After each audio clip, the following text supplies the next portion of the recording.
மக்கள் அனைவருக்கும் வணக்கம். மதுரையில டங்ஸ்டன் சுரங்கம் அமைக்கும் திட்டத்தை தமிழ்நாடு அரசும் மத்திய அரசும் கைவிட்டிருக்கிறது. மக்கள் எல்லாரும் ஒன்னா சேர்ந்து போராட ஆரம்பிச்சிட்டாங்க.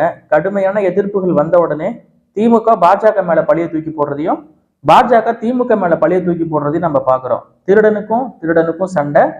அதை ஊரே வேடிக்கை பார்க்குது. அதை ஊரே அதை பத்தி பேசிக்கிட்டு இருக்கு. எப்படின்னா, அண்ணாமலை அவர்கள் ஒரு அறிக்கை விட்டுருக்காரு. எங்கள்கிட்ட முதல்ல மத்திய அரசு அனுமதி கேட்டதே திமுக தான், அதனாலதான் நாங்க கொடுத்தோம். அதாவது நானும் திருடன் தான், எங்களை திருட சொன்னது திமுக தான் அப்படிங்கிற மாதிரியான ஒரு அறிக்கை. இதெல்லாம் எப்படி ஏத்துக்கிறதுன்னு தெரியல. நம்ம எதுல வேண்டுமானாலும் சமரசம் செஞ்சுக்கலாம், ஒன்னா இருந்துக்கலாம். ஆனா இந்த கொள்ளை விஷயம் இருக்கு பாரு, பொருளாதார கொள்ளை, கனிம வள கொள்ளை, இதுல மட்டும் சமரசமே செஞ்சுக்க கூடாது. மனிதனால் உருவாக்க முடியாத ஒரு விஷயத்தை மனிதன் அழிக்கிறதுக்கு தகுதி கிடையாது, அவனுக்கு உரிமை கிடையாது. உன்னால உருவாக்க முடியுமா? ஒரு மலையை உடைச்சிட்டீங்கன்னா, ஒரு கனிம வளத்தை திருடிட்டு போயிட்டா திரும்ப அந்த இடத்துல கனிம வளத்தை உன்னால உருவாக்கிட முடியுமா? முடியாது இல்ல. அப்ப அதை அழிக்கிறதுக்கான உரிமை உனக்கு கிடையவே கிடையாது. அதுல நாம் தமிழர் கட்சியும் அண்ணன் சீமானும் உறுதியாக இருக்கிறார்கள். இப்ப அண்ணாமலை அவர்கள் ஒரு 3 நாளைக்கு முன்னாடியே அறிக்கை வெளியிட்டிருக்காரு. அந்த அறிக்கைக்கு சில பேர் ராக்கெட் விட்டு முட்டு கொடுத்து நல்லா பேசிக்கிட்டு இருக்காங்க. கொஞ்ச நாளைக்கு முன்னாடி பெரம்பலூர்ல கல்குவாரி ஏலம் நடந்தது, தெரியுமா எல்லாருக்கும்? அப்ப பாஜகவை சேர்ந்தவர்களும் அந்த ஏலத்தில் கலந்து கொண்டார்கள். அங்க அடிதடி கைகலப்பாயி மண்டைகள் எல்லாம் உடைக்கப்பட்டது. எதுக்கு?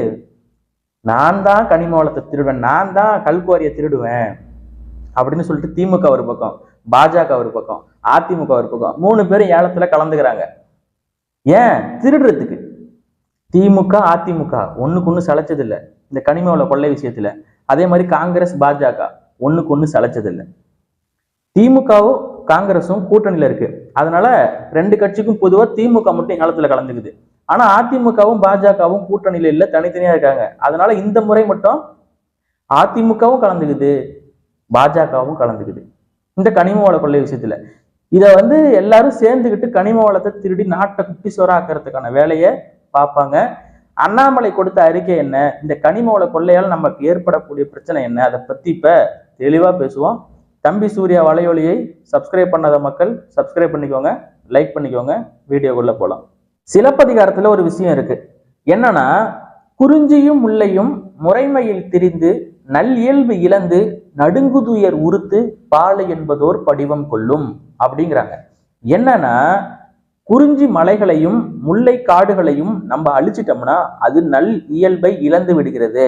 ரெண்டும் நடுங்குதுயர் உறுத்து பாலைவனமாக படிவம் கொள்கிறதுங்கிறது. அது நல்லியல்பு இழந்து போய் ரெண்டும் சேர்ந்து பாலைவனமாக ஆகுது அப்படிங்கிறது தான் அதுக்கான பொருள். இந்த பொருளை நம்ம எப்படி எடுத்துக்கிறோம்னா, இப்ப காட்டை அழிக்கிறாங்க, மலையை உடைக்கிறாங்க, அப்புறம் என்ன ஆக போகுது? பாலைவனமா மாறப்போகுது. பாலைவனத்துல பயிர் விளையுமா? சோத்துக்கு என்ன பண்ணுவ? அதுதான் நடக்க போகுது அப்படிங்கிறது தான் இந்த சிலப்பதிகாரத்துல தெளிவா சொல்லியிருக்காங்க. இதை பல இடங்கள்ல அண்ணன் சீமான் அவர்கள் பல இடங்கள்ல பேசியிருக்காரு. ஆனா அதெல்லாம் யாரும் காது கொடுத்து கேட்கல.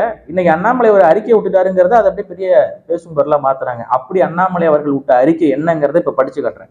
கடந்த 2023ஆம் ஆண்டு அக்டோபர் 18 அன்று த நியூ இந்தியன் எக்ஸ்பிரஸ் ஊடகத்தில் வெளிவந்த செய்தியின்படி மதுரையில் டங்ஸ்டன் உலோகம் கண்டுபிடிக்கப்பட்டுள்ளதாகவும் அதற்கான சுரங்கம் அமைக்க மத்திய அரசின் அனுமதி கோரி இருப்பதாகவும் தமிழக கனிம வளத்துறையின் உயர் அதிகாரி ஒருவர் தெரிவிப்பதாக கூறப்பட்டிருந்தது. மத்திய அரசின் சுரங்கத்துறை நேற்றைய தினம் வெளியிட்டுள்ள அறிக்கையின்படி கடந்த 2024 பிப்ரவரி மாதம் மதுரையில் டங்ஸ்டன் கண்டுபிடிக்கப்பட்டுள்ள பகுதியில் சுரங்கம் அமைக்க ஒப்பந்த புள்ளி அறிவிப்பதற்கு முன்பாக தமிழக அரசு கொடுத்த குறிப்புகள் நடைமுறைப்படுத்தப்பட்டன என்றும், ஒப்பந்த புள்ளி வெளியிட்ட மாதம் முதல் ஒப்பந்தம் வழங்கப்பட்ட மாதம் நவம்பர் 7, 2024 வரையிலான 10 மாதங்கள் தமிழக அரசு இந்த ஒப்பந்தத்தை குறித்தோ சுரங்கம் அமைக்க எதிர்ப்பு தெரிவிக்கவோ மத்திய அரசை தொடர்பு கொள்ளவில்லை என்றும் தெரிவிக்கப்பட்டுள்ளது. தொடர்பு கொண்டிருந்தாங்க அப்படின்னா நிச்சயமாக மத்திய அரசு இந்த திட்டத்தை கைவிட்டிருப்பாங்க. இவங்க எதுக்கு இப்ப எதிர்ப்பு தெரிவிக்க போறாங்க? எதிர்ப்பு தெரிவிக்கிறது மக்கள். அடுத்து, மதுரையில் டங்ஸ்டன் சுரங்கம் அமைக்க மத்திய அரசை கோரியதும் திமுக தான். சுரங்க ஒப்பந்தம் வெளியிட குறிப்புகள் கொடுத்ததும் திமுக தான். அதான் தெரியுமே எங்களுக்கு. அப்ப திமுக கொடுத்ததுனால நீங்க அனுமதி கொடுத்தீங்க. அடுத்து, கடந்த 10 மாதங்களாக இது குறித்து வெளியில் தெரியாமல் மறைத்து வைத்திருந்த திமுக அரசு தற்போது எதிர்ப்பு வந்ததும் இது குறித்து தங்களுக்கு எதுவுமே தெரியாதது போல நாடகம் ஆடுகிறது. சரி, இருங்க இருங்க வரேன் இருங்க.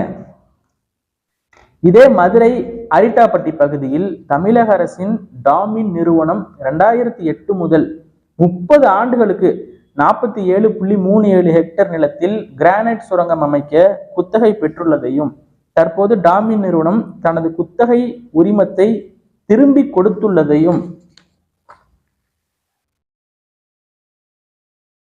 மதுரை அரிட்டாப்பட்டி மீனாட்சிபுரம் கிராமங்களில் மொத்தமுள்ள 20.16 சதுர கிலோமீட்டர் அளவில் பல்லுயிர் பாரம்பரிய தலமாக அறிவிக்கப்பட்டுள்ளது என்றும் திமுக அரசு மத்திய அரசுக்கு தெரிவித்துள்ளது. டெல்டா பகுதியில் மீத்தேன் எடுக்கும் ஒப்பந்தத்தில் தெரியாமல் கையெழுத்திட்டு விட்டேன் என்று சுமார் 10 ஆண்டுகளுக்கு முன் அரங்கேற்றிய அதே நாடகத்தை தற்போது மீண்டும் அரங்கேற்ற துடிக்கிறார் முதலமைச்சர் ஸ்டாலின். திமுகவின் நாடகம் பொதுமக்களிடம் இனியும் எடுபடாது என்று அண்ணாமலை அவர்கள் சொல்லியிருக்காரு. இந்த அறிக்கைக்கு தான் பல பேர் முட்டு கொடுத்து பேசிக்கிட்டு இருக்கிறத நம்ம பார்க்க முடியுது. இதுல அவர் என்ன சொல்லிட்டாருன்னு முட்டு கொடுத்து பேசுறீங்க? அவர் என்ன திமுகவை பத்தி கேள்வி கேட்டுட்டாருன்னு நீங்க பேசிக்கிட்டு இருக்கீங்க. பல பேருக்கு இப்ப கண்டென்ட் கிடைச்சிருச்சு. அதுலயும் ஒருத்தர்லாம் வீடியோ போறாரு, அண்ணாமலை வந்துட்டாரு, இனிமே கண்டென்ட்டுக்கு பஞ்சமே இல்லை அப்படின்னு சொல்லி. என் பெரிய பையன் சட்டி போட்டு வந்தா நீங்க எல்லாம் காலிடா அப்படிங்கிற மாதிரி எண்ணத்தை கேட்டிருக்காரு. அவங்க அனுமதி கேட்டாங்க, அதனால நாங்க கொடுத்துட்டோம். இன்னைக்கு மக்கள் மத்தியில எதிர்ப்பான உடனே அந்த பழியை தூக்கி எங்க மேல போடுறாங்க.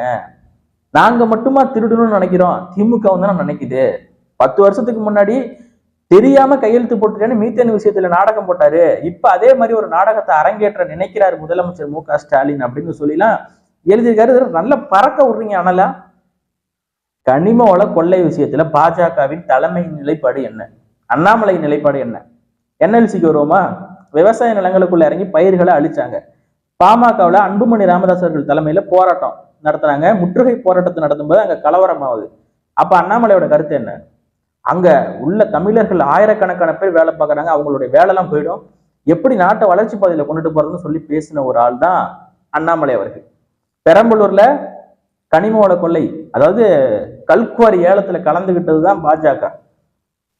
இவங்களுடைய நிலைப்பாடு நேரத்துக்கு தகுந்தாற் போல இருக்கும். இது முற்றிலும் மக்களை ஏமாத்துறதுக்கான வேலை. இவங்க கனிம வள கொள்ளையில சமரசம் இல்லாமல் திருடுவாங்க. மக்களின் எதிர்ப்பு இப்ப வந்ததுனால நாடகம் ஆடுறாங்க, அவ்வளவுதான். இந்த நாட்டில் இருந்த கனிம வளங்களில் 70% காணாமல் போயிருக்கிறது என்பதுதான் உண்மை. குறிப்பாக தமிழ்நாடு, கேரளாவிலலாம் அப்படியே தான் இருக்கு. தமிழ்நாட்டுல மட்டும்தான் இந்த அவலம். நேர்மையாக இருந்த விவோ அதிகாரி வெட்டி கொலை. காரணம், மணல் கொள்ளைகளுக்கு அவர் எதிராக இருந்தார். ஐயோ, இதெல்லாம் ஆட்சியாது. பல்லடத்துல போன வருஷம் 4 பேர் வெட்டி கொலை, இந்த வருஷம் 3 பேர் வெட்டி கொலை. காவல்துறை தரப்புல ஒரு விஷயத்த சொன்னாங்க, போன வருடத்திற்கும் இந்த வருடத்திற்கும் கொலை கம்மியா தான் நடந்திருக்கு. போன வருஷம் ஒரு கவுண்ட் சொன்னாங்க, அதை விட இந்த வருஷம் கம்மியா தான் நடந்திருக்குன்னு 6 மாசத்துக்கு முன்னாடி சொன்னாங்க. ஆனா இப்ப அந்த கவுண்ட் எல்லாம் தாண்டி போயிடுச்சு. மதுரை டங்ஸ்டன் சுரங்கம் விஷயத்துல மக்கள் எல்லாரும் தெளிவாக புரிந்து கொள்ள வேண்டிய அரசியல் என்னன்னா, திமுகவோ அதிமுகவோ பாஜகவோ காங்கிரஸோ அங்கு சுரங்கம் அமைக்க கூடாது, கனிம வளம் திருட்டு போக கூடாது என்று நினைக்கவில்லை. மக்கள் எல்லாரும் எதிர்ப்பு தெரிவிச்ச உடனே அந்த ஒரு திட்டத்தை அரசுகள் கைவிட்டதுனால என்ன ஆகுதுன்னா, ஆட்சிக்கு கெட்ட பேர் ஆகுது. திமுக பாஜக மேல பழிய போடுது, அவங்களுடைய திட்டத்தை நாங்க தடுத்து நிறுத்திட்டோம் அப்படிங்கிற மாதிரி. பாஜக தரப்புல என்ன கேட்கறாங்கன்னா, நீங்க தானே சுரங்கம் அமைக்கிறதுக்கு அனுமதியே கேட்டீங்க, அதனாலதான் நாங்க கொடுத்தோம் அப்படிங்கிறாங்க. அப்போ இந்த இடத்துல அரசியல் பண்ணணுங்கிறத மட்டும்தான் அவங்க குறிக்கோளா வச்சிருக்காங்களே ஒழிய, இங்க மக்கள் யாருமே எதிர்ப்பு தெரிவிக்கல அப்படின்னா அந்த இடத்துல சுரங்கம் அமைக்கப்பட்டிருக்கும். சுரங்கம் அமைக்கப்பட்டிருந்ததுன்னா அங்க கனிம வள கொள்ளைகள் அரங்கே இருக்கும். அந்த மக்களே எதிர்ப்பு தெரிவிக்கலனாலும் நாம் தமிழர் கட்சியும் அண்ணன் சீமானும் எதிர்ப்பு தெரிவிச்சிருப்பாங்க. கனிம வள கொள்ளை போகிறது என்பதை பற்றி பேசியிருப்பார்கள். கனிம வளம் கொள்ளை போகக்கூடாது என்று நினைக்கக்கூடிய ஒரே கட்சி நாம் தமிழர் கட்சி மட்டும்தான். இன்னைக்கு மக்கள் எதிர்ப்பு தெரிவிச்சதுனால சுரங்கம் நாங்க அமைக்கல, விடமாட்டோம் அப்படின்னு சொல்லிட்டு இந்த கட்சிகள் எல்லாம் பேசுவது சுத்த ஏமாற்று வேலை. அப்ப கன்னியாகுமரியில மலைகளை உடைச்சு எடுத்துட்டு போறீங்களா, அங்கேயும் எங்க மக்கள் கனிம வள கொள்ளை போயிட்டு தான் இருக்கு. டெய்லி லாரியா லோடு போயிட்டு தான் இருக்கு. என்எல்சியில நிலக்கரி எங்க மக்களுடைய கனிம வளம் போயிட்டு தான் இருக்கு. எல்லாம் போயிட்டு தானே இருக்கு. அதையெல்லாம் எதிர்த்து எந்த கட்சி பேசிக்கிட்டு இருக்கு? உங்களால பேச முடியுமா? பெரம்பலூர்ல கல்குவாரி ஏலம் போட்டது யாரு? அந்த ஏலத்துல எடுத்தது யாரு? இன்னைக்கு அந்த கல்குவாரியை உடைச்சு எடுத்துட்டு போறது யாரு? யாரு சம்பாரிச்சுக்கிட்டு இருக்கா? கனிம வளத்துக்கு ஒரு துறை அமைச்சர் எதுக்கு? எடுத்துட்டு போறதுக்கு தான், இங்க இருந்து வெட்டி எடுத்துட்டு போறதுக்கு தான், பாதுகாக்கிறதுக்கு தான் அமைச்சர் தேவை. ஆனா வெட்டி எடுத்துட்டு போறதுக்கு தான் இங்க அமைச்சர் இருக்காரு. இது தெளிவா புரிஞ்சுக்கணும். இந்த கட்சிகள் கனிமூல கொள்ளைக்கு எதிராக நிக்க போவதில்லை. இன்னைக்கு மதுரை டங்ஸ்டன்ல அங்க சுரங்கம் அமைக்கக்கூடாதுக்கு மக்கள் போராட்டம் நடத்தி அதுல வெற்றி பெற்றுட்டாங்க. அதனால இப்ப எல்லாம் நாடகம் ஆடிக்கிட்டு இருக்காங்க. மீண்டும் ஒரு காணொலியில் சந்திப்போம். நன்றி, வணக்கம்.